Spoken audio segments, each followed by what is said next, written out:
Welcome back. Now, continuing with chapter 16 appraisals, the final approach to value, I want to speak a little more elaborate, would be the income approach. The income approach is designed for properties who have income producing potential and they have expenses associated with it. And what the appraiser would do, the appraiser would look at the income, back out the expenses, try to find the net operating income annually, divided by a cap rate or rate of return that the investor desires, and that's how they would come up with their value. And looking at the income approach, I have it here, the formula here, but there's two formulas you need to know. One is just the basic derivation of it. Potential gross income, how much can you potentially get annually in rent, minus vacancy and collection, could be 10%, 5%, because it's highly unlikely they'll get 100% rent without no vacancy, no collection, plus other income. There may be some other income from the vending machine, from late fees, things of that nature. Potential gross income minus vacancy and collection plus other income gives you the effective gross income. You should make $250,000,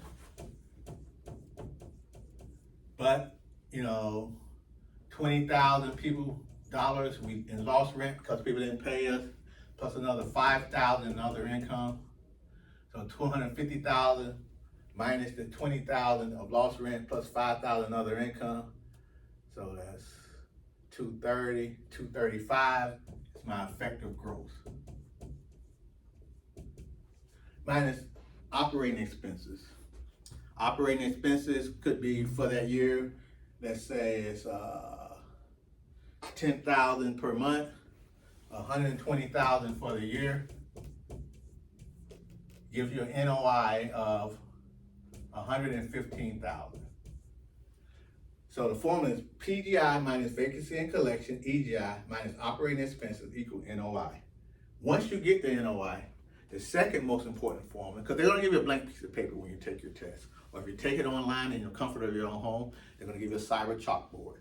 You want to write that first formula, PGI minus vacancy collection, EGI minus operating expenses equal NOI.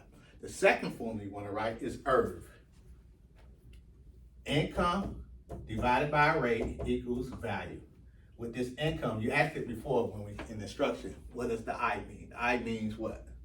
Oh, income. NOI. The I is the NOI. Oh, that I. The NOI is the I in IRV. I did ask that, I'm sorry. Okay. So what you would do, you would take this 115,000, and let's say market rates an investor desires an 8% rate of return on their money.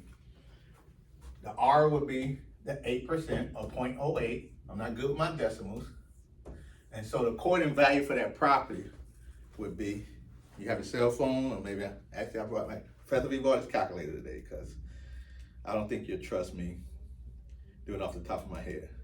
115,000 divided by 0.08 equals a valuation of $437,500 for this property. If this is the NOI IRV, income divided by rate, the cap rate or the investor's desired rate of return equals value. So that would be the value of the property. So in a true appraisal, in an ideal appraisal situation, that appraiser who used this income approach will go and look at sales. And let's say this is an office building or a small commercial building, or this is a duplex or a fourplex or a quad.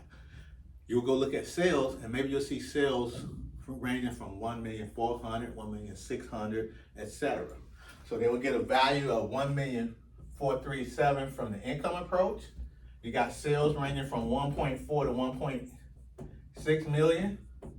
So therefore on the sales approach, they get a value of 1.5 million.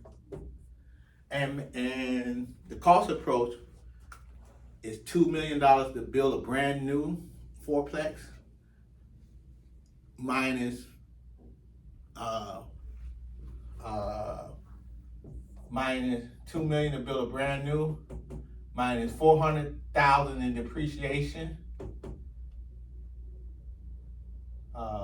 minus $1 million in depreciation, makes it $1 million, but the land is worth $300,000. So you get $1.3 million on the cost approach.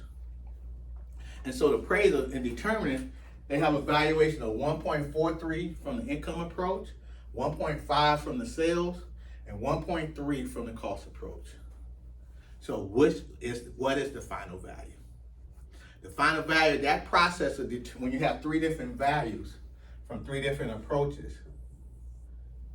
is called reconciliation of value. Where the appraiser gives whatever is best suited for, that's what they will utilize as the final value.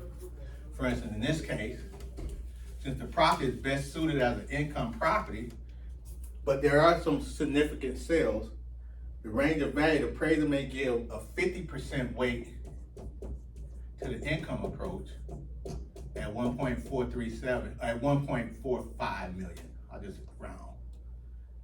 And 40% weight to the sales approach at 1.5 million, and maybe only a 10% approach to the cost approach, because cost is not really relevant.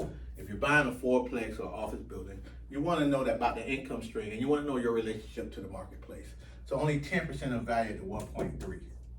And then, this process is called reconciliation of value to come up with the final value. In this case, you would take 0.5 times 1.45, 0.4 times 1.5. I can do that off my top of the head. No, maybe I can't. And 0.1 times 1.3. And this 1.3 is in millions. You gonna help me out? Point. Might beat me to it.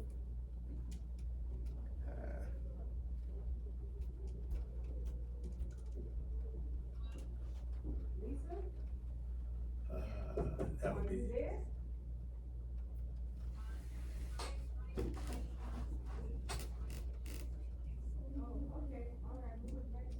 I got 0.6. I don't know if I did that right for the second one. 600,000. I think I have it. And then 0.1 times, that'd be 130,000. So basically, this would be 0.5 times 1.45 million, which would be 730,000. 0.4 times 1.5 million would be 600,000. 0.1, 10% for the cost approach times 1.3, 130,000. So the reconciliated value would be adding up all three of these. 730,000 plus 600,000 plus 130,000, that makes 730,000. Will give you a final valuation of 1,460,000. So that would be the reconciled value if they gave a percentage of use in this distribution. 1,460,000. Or the appraiser could just say, despite all of this, I feel the income approach is the best approach, and it could just come up with a value right here at 1.437 or 1.44 million, clearly utilizing the income approach because that's the most applicable. So again, the concept, I guess the point I want the student to realize, the reconciliation of value is the final culmination of this value with a weighted weight based upon the property type and use. Okay. One more final concept for the income approach, or a simplified income version of the way you value income producing properties. I'll cover that after the break, and that'll be all for chapter 16.